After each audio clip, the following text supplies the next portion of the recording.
Encore en 1980, on parlait de politique gouvernementale pour désigner une politique publique. Lemieux, 2009. La définition de la politique publique pour les acteurs du gouvernement est simple. C'est une action spécifique qui a un caractère officiel qui se retrouve généralement dans des documents publics. Pour les chercheurs, ce terme renvoie simplement à des actions. On accepte volontiers qu'une politique se décline en projets et les projets en programmes. Boutinet, 1999. En fait, lorsque des problèmes sont décelés dans les affaires publiques, des orientations et des objectifs sont formulés, aboutissant souvent à des rapports, tel est le schéma de construction d'une politique publique, Kingdon, 1984. Les acteurs, les activités, les problèmes et les solutions sont donc constitutifs des politiques publiques. Dye, 1984, définissait une politique publique comme ce qu'un gouvernement décide de faire ou de ne pas faire. Pour cet auteur, ce sont en fait les actions entreprises par un gouvernement qui forment la politique publique.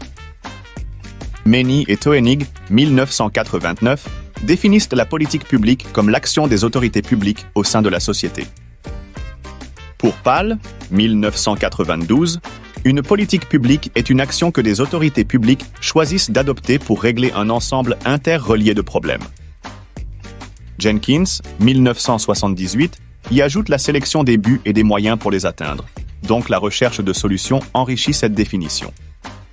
Lemoigne, 1990, adjoint à ces définitions, une nouvelle notion, les problèmes de structure, c'est-à-dire les réseaux d'acteurs publics dont les actions sont structurées, le tout évoluant dans le temps par étapes. Pour les acteurs politiques, les politiques publiques sont des occasions de contrôler les décisions comprises dans le processus de régulation des affaires publiques. Ce sont des tentatives pour réguler des affaires publiques.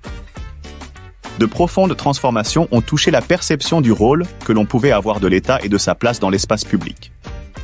La construction d'un espace européen de l'action publique, l'essoufflement des formes traditionnelles de représentation, religieuse, politique, syndicale, la question de l'échelle d'action des politiques publiques, ainsi que de la mesure de leur efficacité, influence les fondements de l'action publique précise Müller, 1990. Il s'interroge sur la pérennité du modèle français de politique publique fondé sur le rôle central de l'État, ainsi que de la logique de découpage sectoriel en fonction de l'organisation gouvernementale en ministères. Comme certaines disciplines scientifiques, dit Müller, l'analyse des politiques publiques se situe au carrefour de savoirs déjà établis auxquels elle emprunte ses principaux concepts.